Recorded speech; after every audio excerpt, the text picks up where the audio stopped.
क्या जैसे रावण शंकर का उपासक था, कंस भी तो शिव का उपासक था।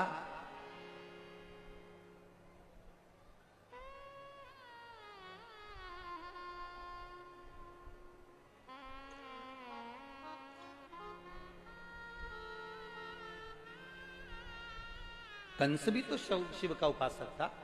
जैसे रावण शंकर का उपासक था और रावण को मारने से पहले राम जी ने भगवान रामेश्वर की स्थापना करी थी।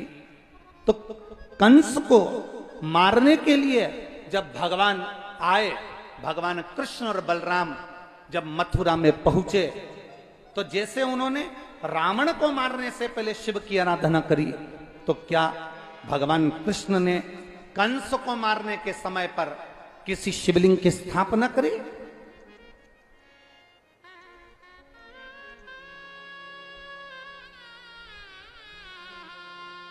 ब्रजमंडल में, ब्रज 84 कोस में वो कौन सा शिवलिंग है जिसको कंस को मारने के समय पर भगवान ने स्थापित किया? पूरे ब्रज 84 कोस में एक शिवलिंग ऐसा है, पूरे ब्रज 84 कोस में एक शिवलिंग ऐसा है, जब कंस को बार बार कंस को बल प्राप्त हो रहा था और कंस मर नहीं रहा। बलराम जी ने बल लगा लिया पूरा, और बलराम जी ने पूरा बल लगाया, कंस मरता नहीं। ये आज के समय में तो रासलीला में बहुत सरलता से कंस को मरता हुआ बता देते हैं कि भगवान उसकी छाती पे चढ़ गए, मुष्टिक प्रहार करा, कंस को मारा और कंस के प्राण छूट गए। इतनी सरलता में कंस नहीं मारा था।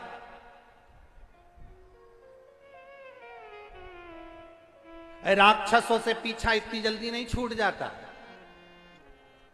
हो। इतनी सरलता में कंस नहीं मरा था कि तुमने रासलीला में देखा कि बस भगवान कृष्ण आए, छाती पर चढ़ गए, मुष्टिक प्रहार करा, कंस के प्राण छूट गए। इतनी सरलता में कंस नहीं मरा है। रावण को मरने में जितना बल लगा था, रावण के लिए भगवान राम ने 7-7 कर बाण छोड़े थे, फिर बाण छोड़े, फिर बाण छोड़े, आखिरी में नहीं मरे। तब हनुमान जी को लगा बात क्या है। तब हनुमान जी ने तुरंत उसी समय पर बुलाया, उसी समय पर विभीषण को बुलाया। विभीषण बता क्या बात है, ये मरता क्यों नहीं है?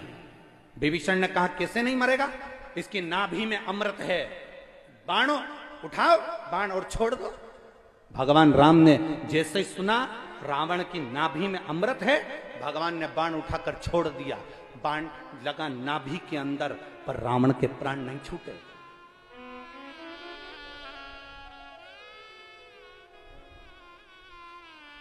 रावण नहीं मारा। कई लोग कहते हैं कि भगवान राम जी ने बाण छोड़ा, नाभि में लगा और मर गया रावण। राक्षस इतनी सरलता से नहीं मरते, असुर इतनी सरलता से नहीं मरते, दैत्य इतनी सरलता से नहीं मरते। राम जी ने जैसे ही बाण छोड़ा, रावण नहीं मरा। लक्ष्मण जी को क्रोध आ गया और विभीषण को पास में बुलाया। विभीषण डरा। विभीषण ने कहा बोलिए महाराज, तूने कहा था नाभि में अमृत है, मेरे भाई ने बाण छोड़ा, ये मरता क्यों नहीं है? लक्ष्मण जैसे ही बोले, विभीषण ने कहा प्रभु मुझे तो जितना मालूम था मैंने आपको बता दिया, क्योंकि मेरे सामने लंकाधिपति रावण ने वर मांगा था ब्रह्मा जी से कि वर दीजिए कि मेरी नाभि में अमृत रहे। तो नाभि में अमृत दिया, जब वो सूखेगा तब तू मरेगा। तो उतना तो मैंने सुना था, मैं आ गया। तब उसी समय पर विभीषण ने कहा इसके आगे मुझे नहीं मालूम कि मरता क्यों नहीं है। लक्ष्मण जी ने हनुमान जी को बुलाया, हनुमान जरा पता करो कि ये रावण मरता क्यों नहीं है। हनुमान जी जैसे ही आए, हनुमान जी ने कहा जो प्रभु आज्ञा। हनुमान जी पहुंच गए, एक विद्वान का रूप रखकर लंका के अंदर, एक ज्योतिषी का रूप रखकर, एक विद्वान का रूप रखकर हनुमान जी लंका में प्रवेश कर गए। लंका में प्रवेश करे और लंका में घूमते घूमते सारे लंका वासियों की नारियों के हाथ देख देख कर हनुमान जी ने बता दिया तुम्हारे यहां पर एक बंदर आया था आग लगाई थी, उत्पात मचाया था, ऐसा हुआ था, फिर उसके साथ एक और आया था, सीख देकर गया था, नहीं संभला, तुम्हारे यहां पर इतने मर गए, तुम्हारे यहां इतने जिंदा हैं। ये हनुमान जी ने सबका भाग्य बताना चालू करा। सूचना पहुंच गई मंदोदरी के पास में। मंदोदरी से कहा, मंदोदरी तेरा भी भाग्य दिखा ले। मंदोदरी राजघराने से, राजभवन से रथ में बैठकर बाहर आई और ज्योतिषी के चरणों में बैठकर कहती है, बाबा मुझे बताओ मेरा भाग्य क्या कहता है। हाथ देखते से ही मंदोदरी ने अपना हाथ जैसे ही हनुमान जी के हाथ में दिया, जो ज्योतिषी का रूप रखे थे, हनुमान जी ने हाथ देखते से कह दिया, मंदोदरी तू बड़ी विद्वान है, तेरे कारण तेरा पति आज भी जिंदा है। हे मंदोदरी, तेरे कारण तेरा पति आज भी जिंदा है। केवल तू है जो तेरे पति को बचा कर रखी है। तेरे पास में कुछ ऐसा है मंदोदरी जिसके कारण तेरा पति नहीं मर रहा है। मंदोदरी ने हाथ जोड़कर कहा, महाराज जी बिल्कुल सही कह रहे हो आप। मेरे पति ने जब तप करा था, तप करते समय मेरे पति ने वर मांगा था ब्रह्मा जी से, मुझे वर दो, वर प्रदान करो कि मैं मरूं ना। नाभि में अमृत मांग लिया था। पर मेरे पति भी बड़े विद्वान थे, उनको मालूम था नाभि में अमृत है, कभी भी बाण छूटेगा मेरी नाभि में लगेगा और मैं मर जाऊंगा। इसलिए मेरे पति ने ब्रह्मा जी से कहा था, अगर नाभि में अमृत तुम दे रहे हो तो जो बाण मेरी नाभि में लगेगा वो बाण भी मुझे दो। और मेरे पति को ब्रह्मा जी ने बाण दिया। वो बाण मेरे पति ने मुझे ला कर दिया। मैंने उस बाण को अपने सोने वाले कमरे में जिसमें सोती हूं उसमें खंबे में चुनवा दिया। जब तक वो बाण राम के पास नहीं आएगा तब तक रावण मर नहीं सकता। वो बाण राम के पास आना चाहिए। वो बाण राम जी चलाएंगे, रावण को लगेगा नाभि में तब मरेगा। हनुमान जी ने अपना स्वरूप दिखाया, गदा का प्रहार किया, खंबा तोड़ा, बाण लेकर राम जी के पास पहुंच गए और वो बाण राम जी के हाथ में दिया और राम जी ने जो छोड़ा तब जाकर रावण की नाभि का अमृत सूखा, तब जाकर रावण मरा। जरा विचार करिए, रावण को मरने में इतनी लीला रही तो कंस क्या झटके में मर जाएगा?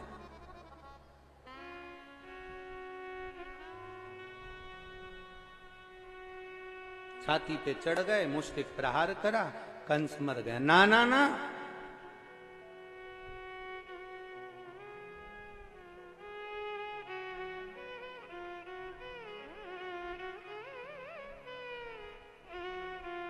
हम कहना नहीं चाहते परंतु कभी कभी मुख से बोलने में आ जाता है। तीन ऐसे हैं कि ये बहुत जल्दी टलते नहीं है। तीन ऐसे हैं जो बहुत जल्दी टलते नहीं है, जाते नहीं है, बहुत जल्दी। कौन कौन? एक बीमारी, एक भिखारी और तीसरा नहीं बोलूंगा, तुम लोगों को बुरा लगेगा।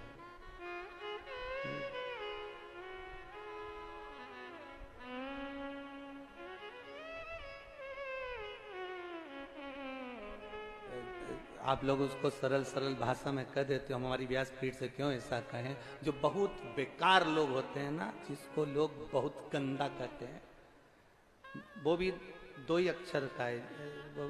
जैसे हमने कहा ना, बीमारी, भिखारी, इसी में कई एक शब्द है, वो तुम समझ जाना। तो तीसरा नंबर का जो होता है ना, वो भी जो दुनिया को कष्ट देता है, त्राड़ देता है, परेशान करता है, बहुत बहुत तकलीफें देता है, ये जल्दी से टलता नहीं, जल्दी से जाते नहीं। बीमारी भी इतनी जल्दी जाती नहीं। बुखार आ गया ना तो थोड़े दिन तक टिकता है, भले डॉक्टर साहब दवाई दे दे तो भी 8-10 दिन तो लग जाते हैं, फिर कमजोरी रहती, फिर धीरे धीरे संभलते। बीमारी, भिखारी भी ऐसा होता है, उसको मना कर दो, हे भाई चल चलो, वो नहीं जाएगा। देव साहब, देव साहब, देव साहब, पीछा ही पकड़ ले। कोई चाट खा रहा है, वहां पर भी खड़े हो जाएंगे देव साहब। अब वो बेचारा कैसे खाए जब सामने कोई मांग रहा, कैसे?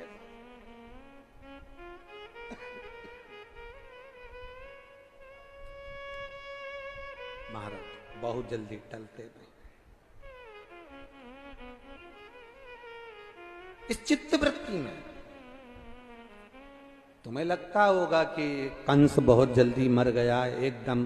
कितना अच्छा रासलीला में एक बहुत सुंदर पाठ अदा किया जाता है और कंस को छाती पे चढ़कर मुष्टिक प्रहार कर कर मार दिया जाता है और कंस इतनी जल्दी मर गया। ना ना, कंस इतनी जल्दी नहीं मरा।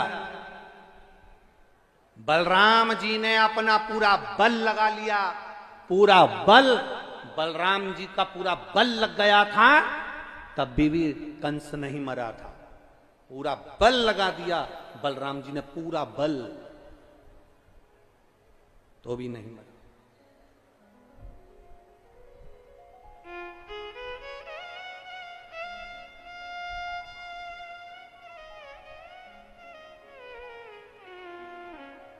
अब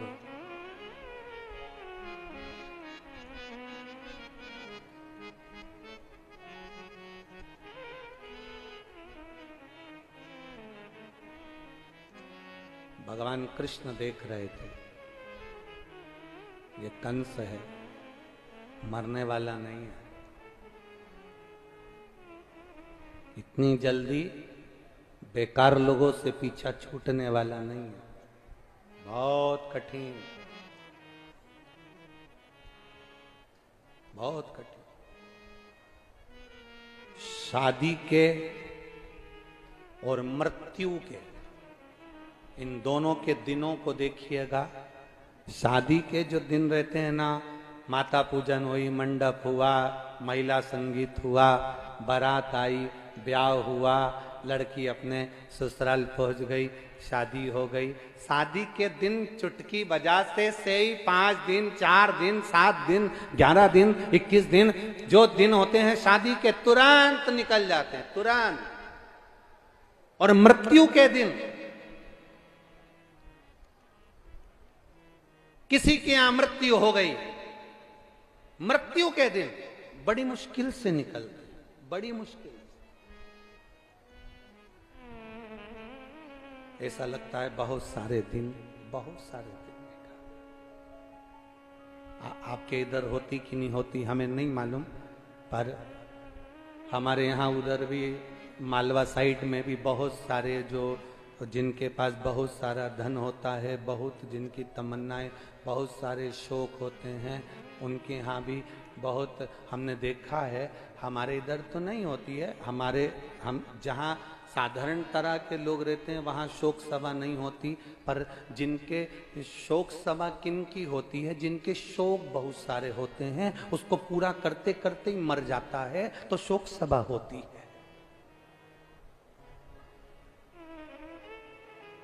पूरी जिंदगी लग गई शौक पूरे करने में, बेटे को मोबाइल दिलाना है, बेटी को गाड़ी दिलाना है, उसको ये करना है, बहू को ये करना है, छोरे को ये करना है, एक फैक्ट्री डालना है, दुकान डालना है, ऑफिस डालना है, जमीन करना है, मकान बनाना है। जो शौक पूरे करते करते करते करते इधर से कर्जा लिया, इधर से कर्जा लिया, उधर से पैसा उठाया, उधर से उठाया, मेहनत करता रहा, 24 घंटे काम करता रहा, अपने शौक पूरे करने में, परिवार के शौक पूरे करने में, नाते रिश्तेदारों के शौक पूरे करने में, गाड़ी बंगले के शौक पूरे करने में, जो शौक पूरा करते करते करते करते अंत में प्राण छोड़ देता है, उसी के यहां शोक सभा होती है। कभी किसी गरीब बड़े के घर में शोक सभा नहीं होती, क्योंकि उसको शोक ही नहीं रहता, तो सभा क्या खाक करेगा। इतने जिंदगी के शोक मत पालो कि जिसमें दुख हो। कंस ने अपनी जिंदगी का एक आनंद पाया। कंस ने क्या करा, पहले सारी राज सत्ता को अपना बना लिया, अपने ही रिश्तेदारों को, अपने ही पूर्वजों को जेल में ले जाकर डाल दिया, अपने ही पूर्वजों को कारागार में ले जाकर डाल दिया। जो अपनों का सम्मान नहीं करता, जो अपनों का आदर नहीं करता, जो अपनों का सत्कार नहीं करता, अंत समय में धोखा खाता है।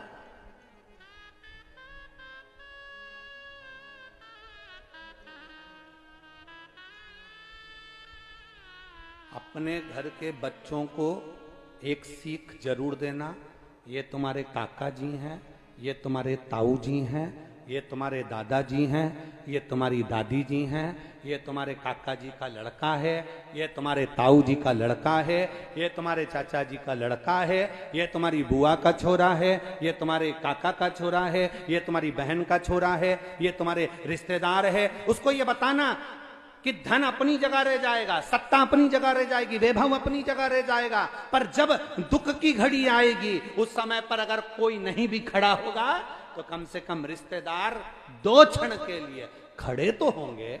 भले उनसे आपके संबंध ठीक ना हो पर खड़े तो होंगे।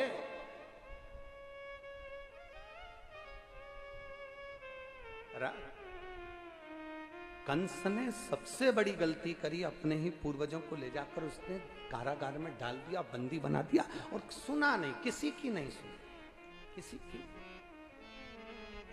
इतनी सरलता में कंस नहीं मरा, बड़ा बड़ा प्रयास करा गया। बलराम जी ने पूरा बल लगा लिया।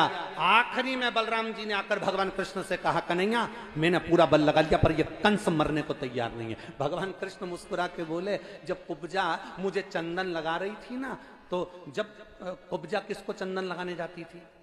अरे बोलो बोलो, जम के बोलो जरा। कुब्जा किसके यहां जाती थी चंदन लगाने?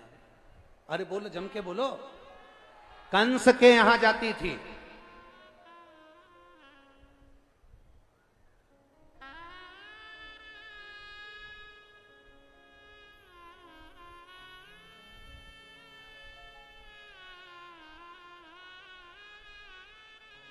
कुब्जा चंदन लगाने कंस के यहां जाती थी। आज कंस के महल में जा रही थी। भगवान कृष्ण ने रोक लिया कुब्जा को। कहां जा रही हो? चंदन लगाने। कहां जाती हूं? कंस के यहां। हमको लगा दो। कुब्जा ने कहा, ओ कहां से आया है? राजा का चंदन है और तेरे को लगाऊंगी? भगवान कहते हैं, हम भी तो देखें कि राजा के सिर पर जो चंदन लगाया जाता है और संत के सिर पर जो चंदन लगाया जाता है, उस चंदन में अंतर क्या है? हमें तो भगवान जब मथुरा में पहुंचे थे सबसे पहले कुब्जा से ही मिले थे। चंदन, चंदन क्या? माताएं पूरे हंडी का चावल नहीं देखती, ऊपर का एक चावल निकाल कर माताएं दबा के देख लेती है पका कि नहीं पका। भगवान कृष्ण और बलराम में ये अंतर है। बलराम पूरा बल लगा दिए थे, कंस नहीं मरा। भगवान कृष्ण मुस्कुरा कर बोले, भैया आप कह रहे हो कंस नहीं मर रहा, मुझे मालूम है वो इतनी जल्दी नहीं मरने वाला। क्यों? क्योंकि मैं जब इस मथुरा में प्रवेश करा था तो कुब्जा से मैंने चंदन मांगा था। मुझे जरूरत नहीं थी चंदन की, मुझे जरूरत नहीं थी चंदन की, क्योंकि मैं चंदन लगा कर आया था। मुझे चंदन की जरूरत नहीं थी, मैंने कुब्जा से चंदन मांगा था। ये जानने के लिए मांगा था कि राजा के मस्तक पर जो चंदन लगता है वो चंदन में आखिर ऐसा क्या था? क्या था ऐसा? मेरे को वो जानना था। तो बस कुब्जा चंदन की कटोरी में से जब मुझे चंदन लगाया कुब्जा ने, उतनी देर में मैं चंदन की गंध से पहचान गया कि ये बल से नहीं, ये छल से मरेगा। ये बल से नहीं, ये